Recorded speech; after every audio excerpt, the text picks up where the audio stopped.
Hey everybody, Jonathan here from AJ&Smart. The video you're about to watch is a clip from a training I ran 2 weeks ago in Palo Alto, California. This is our top level full stack facilitator training. And the clip we've chosen to show you, it's kind of a weird section where I talk about spiritual stuff and things I've never talked about on this channel. You might not like it, but you might find it really interesting. I think it's one of the most important differentiators between a great facilitator and a good facilitator. It's this idea of getting into the right mental and kind of primed state before you facilitate. This was one of those parts of the training that was unplanned, but just turned into something super special. I don't want to waste more time here, so enjoy the clip. Talk to you later. That was fascinating, and I think really also very deep and a very different tone to start the day than yesterday. Actually, such a different tone that I'm going to bring it in a slightly different direction than I was expecting this morning. I wanted to go right into the mindset of a facilitator, but while I was doing my morning pages, I also realized something that is maybe more important than anything you can learn about facilitation.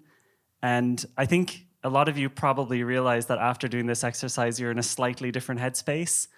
Or very different headspace. I am too. And I realized that, and this is going to get a bit weird, okay? This is not part of the real training. Just indulge me for a few minutes, okay? So I have this mentor, a guy called Blake. Laura and I work with him. And he's actually very, very, very, very different to me. I grew up Catholic in Ireland, but now I don't even know what I am. He's a preacher and also a ridiculously successful businessman who, unrelated to the religious stuff, trains us on business-related things. But he brings sometimes sort of spirituality elements into the way he talks to me, and I'm usually very, very resistant in the beginning. Again, I went to a all-boys Catholic school in Ireland. It was after a while, it's just I just don't believe this shit, whatever. But he always brings back in sort of spiritual things into and sometimes it actually clicks with me. We spent 2 days with him, 10 a.m. until 2 a.m. working on AJ&Smart. It was hardcore. It was mentally exhausting. But very early on the first day, we were trying to figure out some things how do we make more money here? And he was stop. There's something happening here that we need to focus on. And he would notice that there were times when I would tap into something a little bit more real than when I'm talking about business stuff.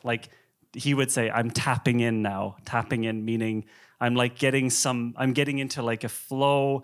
I'm being more, I don't know even what it was. He was presenting it as more of mysterious kind of thing. He would say that there's times when I'm talking about something where it's just flowing through me and I'm not even controlling it, right? And I was yeah, that does it. We were talking, Laura and I were, again, he's charging us $100K, right? We're at a business thing. And anyway, Laura's yeah, actually, Jonathan does have these times where he it's almost it's just coming out, and those are usually the best ideas. Those are usually the most interesting moments, whatever. And we ended up talking about that basically for 2 full days, this idea of how can we get me in that state more often? And so what he kept saying to me, and he texted me before this training, and he said, Jonathan, remember, state is more important than the script. It's getting into the state. And he also sent something really cheesy, which I was definitely not going to read out to you guys. I'm going to read this guy to you guys now because it's embarrassing as fuck, but I'll tell you. So he said, oh God, this is not going into the video. So he said, oh, it's definitely not going in the real. This is because this out of context will be so embarrassing. So he said the best way for me to get into this state where I can really do a good job in this training is if I get into my head that I actually love the 35 people in this room. Not that I want to train you guys, not that you have to learn shit, but actually these people, I actually connect and empathize with why you're here, and I love you guys. when I got this text message, I was like, oh, this is kind of weird. But actually, when I was doing this morning pages thing, then that really started to make more sense to me, because I was like, okay, next thing we're going to do the mindset, whatever. But actually, while I was doing the morning pages, I started to tap more into this feeling of, oh, okay, now I'm starting to feel the flow of this. Now I'm starting to realize that there's humans in this room that all have their own lives going on and their own, missing family, diagnosis, like losing people, all of this stuff going on. And that completely changes my state. Hearing these things completely changed my state now. Like 100% moved me from, I need to like hit these people with so much knowledge that their brains are going to explode, to, oh, actually, I want to really make sure that they just have this time and space. They feel like it was, an enjoyable experience. They get to connect with each other. They get to feel present, connect with themselves. And actually, I think more important than anything else when it comes to facilitation is getting into the right state before you start working with people. Like, I honestly think that figuring out which things can tap you into that state. I don't know if any of you guys have ever read Gillian Gilbert's Big Magic book. I think it's an amazing book. Again, it moves into more this kind of spiritual realm a bit, where she has this concept, which I believe in personally. You don't have to believe it to still find it useful. But she has this concept that like ideas and concepts and art and whatever are just kind of like floating around in the ether, and that you and people are just like antennas that can sometimes listen to the stuff. Coldplay, Chris Martin from Coldplay regularly says that the songs come to him and he just wakes up and a fully formed song is there. And if he records it, then it's their song. If he doesn't, then like someone else is going to get it. And it sounds really silly, but actually I do believe it, because I think when you're open and when you're willing to receive the signals, then it just starts to happen more often. But it does depend on your state. And there are things that I know that remove the state from me completely. For example, if I'm on my phone all the time, I simply don't get any ideas. There's a reason why I think a lot of people get ideas in the shower. Your brain is just in some sort of neutral default state where you're just starting to receive things. By the way, you could just as easily think, yeah, your brain is just processing stuff. It doesn't have to be any magical thing. It's just, I think it's a nice way of thinking about it.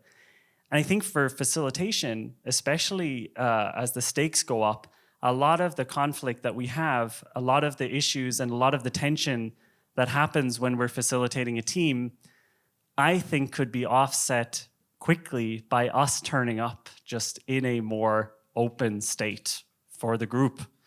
Because I think if we turn up, and I know this happens to me, we turn up almost like in a defensive mode, ready to like battle whatever comes up in the session. Whereas if we turn up actually thinking, I just think these people are great. They have a lot going on, and I just want to make their lives better. It's a completely different flip. It's not, I want to get them some amazing outcome and get them a list of to-dos. It's when I am in the room with these people, they can have an experience that they don't get to have in their normal day-to-day practical, this structured work life. And I think for me, this is this kind of idea, and sometimes, I don't know if you've probably heard of Tony Robbins. He calls it priming. And I think so the idea here is having things that put you more reliably into that state before you do the work that you're going to do. And turning up in that state, even if you don't have good technique, even if you're you don't remember the right workshop, whatever, people can sense it. People can sense when you're in this more open state, when you're in this state where you're really paying attention to people, where you're actually, I hate using the word because it's so generic, but where you're empathizing with the group, it is an energy that people can feel. And that's often what I think sets the tone or the vibe of a session that you have with your participants, with your team. When you come in and your goal is to show them how good of a facilitator you are, or to get the results, or to rush them through a process, they will automatically react based on that. You get the energy you give. But I think if you come into a session, having primed yourself to be open to the people and not just hyper practically ready to do exercises, I think it can be a complete game changer. Does anyone have things that they do that they know prime them, that they know? Oh yeah, thanks. Because I'm curious actually what things work. Okay, so when you first started talking about this, it reminded me of a related thing that could totally be used in this way, but it was talking about stage fright. This woman said that before she goes to give a talk or speak, she has this playlist. I know you said stay away from your phone, but she has this playlist of little videos that she's found, like on YouTube, that evoke empathy. Like those videos where it's like, oh, the puppy, and then the bird was saved, and then like the baby, and like she watches kind of like just a few of these empathy invoking videos, and it takes her out of herself and her own fear. And just like, you can feel like a chill, or like almost like you're gonna cry, and you're just like, and she says, and it takes me out of myself, and then I just love everyone in the room, instead of like thinking, oh, I'm so worried about what I'm gonna say, and scared, fear, but like, oh my God, I'm gonna go out there and I'm just gonna love everyone in the room. And so that kind of thing could totally be used in this way, where you could be a poem that just evokes that kind of feeling from you, or a little letter that you got from your child, or something, just anything that just makes you kind of on the verge of wanting to reach out and go, I love you. It's like, and people will feel that change in you, I think. So there's an American opera singer, Beverly Sills, who in her book wrote that before every performance she goes out and she walks around her theater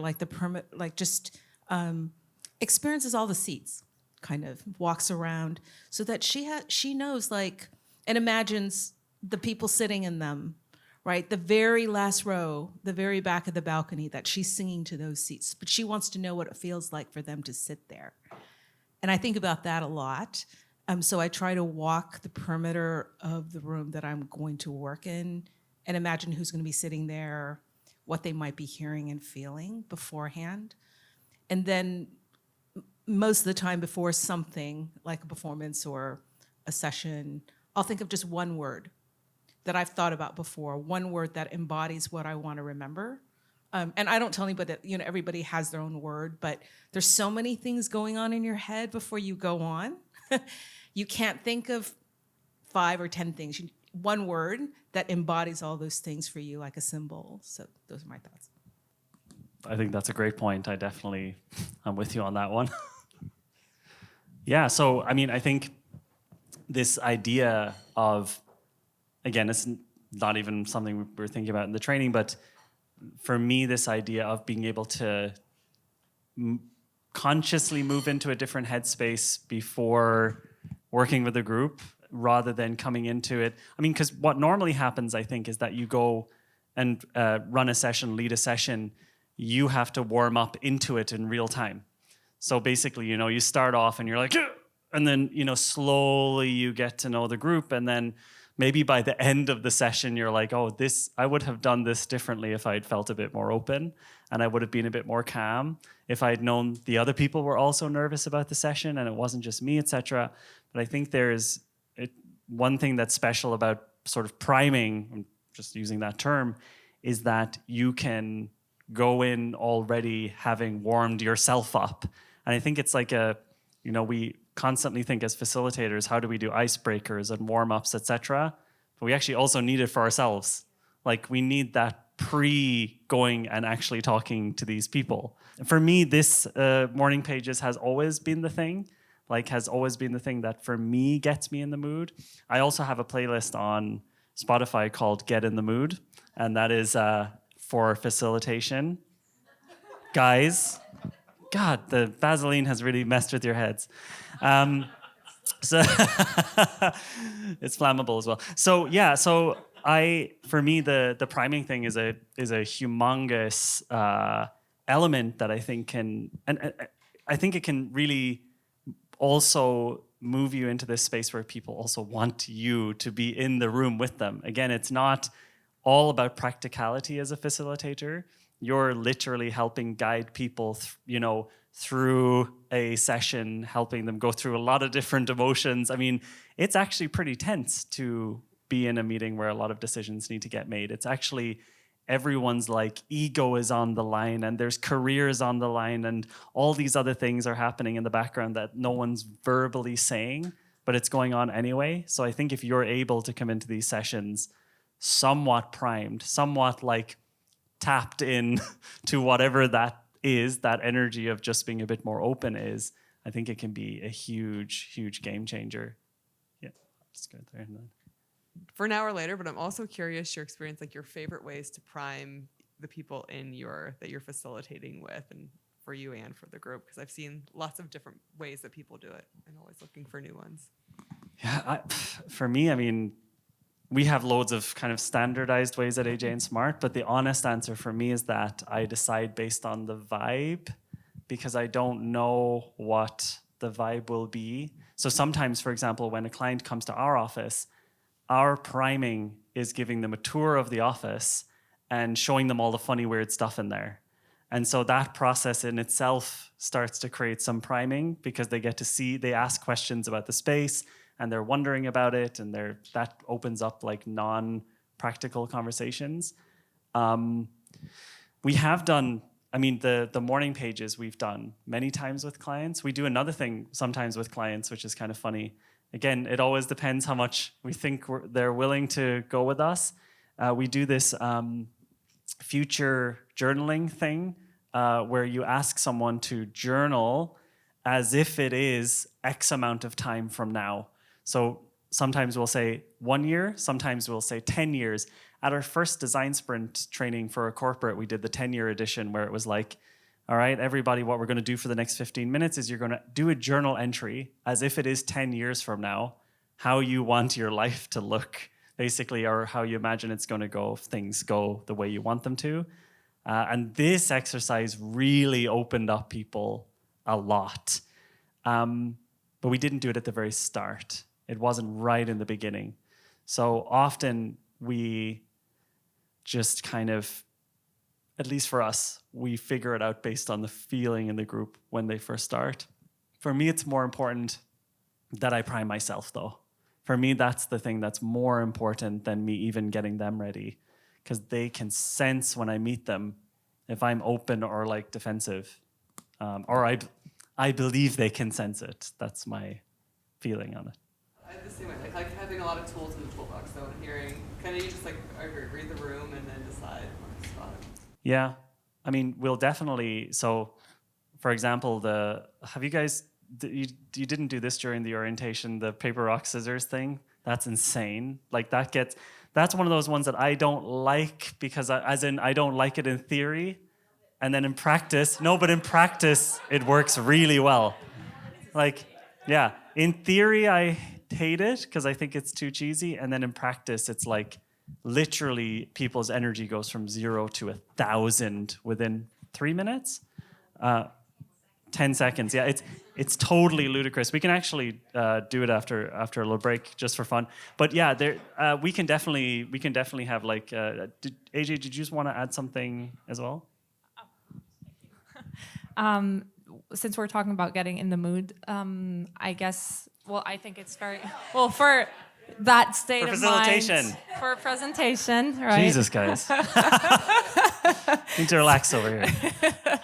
I think we sometimes forget that it's not all in our mind. Like we don't have to use our brain cells only to get into that state of mind, but we can also, coming back to body language, Amy Cuddy has a great TED Talk on that if anyone's interested in it. How our physical, like how we can get into the right state of mind by changing our body language, because actually the way we stand or has an influence on how we feel, not just the other way around. So that's something that I sometimes work with people who are, even if they have a talk before something, like I try to find a symbol or a position of body language that they feel like they're more comfortable or more confident in. And then they sometimes do it, I don't know, in the restroom or something. It feels kind of weird whenever you first start doing it, but it can actually help too. I think that makes a lot of sense. That is my priming is I do go to the restroom and I like do the whole like stand and like and do a big like and it does just like because if you're like running all day. Can we do it right now? Can you just show us what we should do right now? Yeah, let's do it. Okay, so stand up and go like. Yeah. And did big belly breath too.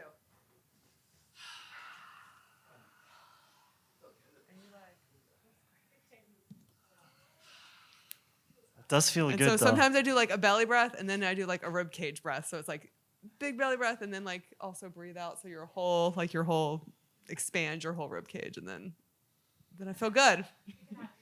Yeah. And it totally is weird to do, but I do go in the bathroom at work or a huddle. We have like little huddles. I'll go in the huddle and do It does feel good though. Yeah. It definitely feels good. Do you want to add something? Yeah. We've been talking a lot with lots in the group about that work with senior leaders. So I was just curious. I'm trying to think when you have a lot of leaders in the room that have high stakes in front of each other or in front of their big boss. Have you been in situations like how do you get them into a different state when you can't? Like they won't want to do anything in front of anyone that would be perceived as breaking a trust triangle, where they're seen as too open, too silly, too vulnerable. So, do you have any tips for how you handle those types of groups and how you prime them? Yeah. So I think this comes back to. I hope it's not too unsatisfying of an answer. The standard answer is you do warm-ups and icebreakers, etc. But I think the real answer, because often that just doesn't feel comfortable in a group of leaders. Like sometimes I just don't want to do that when I can sense that it's already a tense, high-stakes situation where they already are like, don't fucking waste my time, just give me the stuff. Because also, like, to be just 100% honest, I also want those gigs and I'm not going to mess them up, right? I don't want to be like, all right, guys, we all have to do a meditation now because they won't hire me again. So for me, it is about priming myself. For me, it's about getting myself in the state that's going to make them just feel more open. So it's not about me trying to force them into doing exercises that opens them up because I don't want them to do anything they don't want to do. It's really just about me coming in there, open to what's about to happen, giving them the sense that I'll take care of them. I think that's also a big thing, that they have the feeling, oh, Jonathan is going to bring us through this day, whichever way it goes. But also, in my mind, just allowing the person who's pissed off to be pissed off, and the person who's not in the mood to be there to continue to not be in the mood. So for me, I just don't want to even remotely try to change anyone's mind or mood.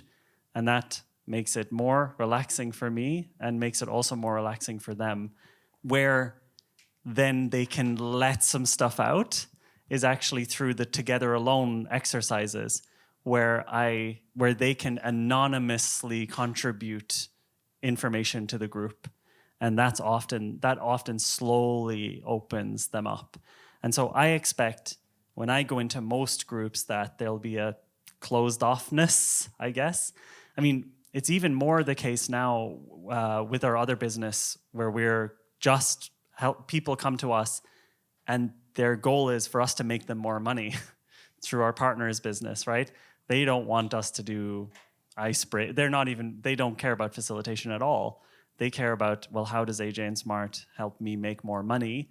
And so we'll have their team in our office, and we are, I think from their perspective, they can't tell they're being facilitated at all.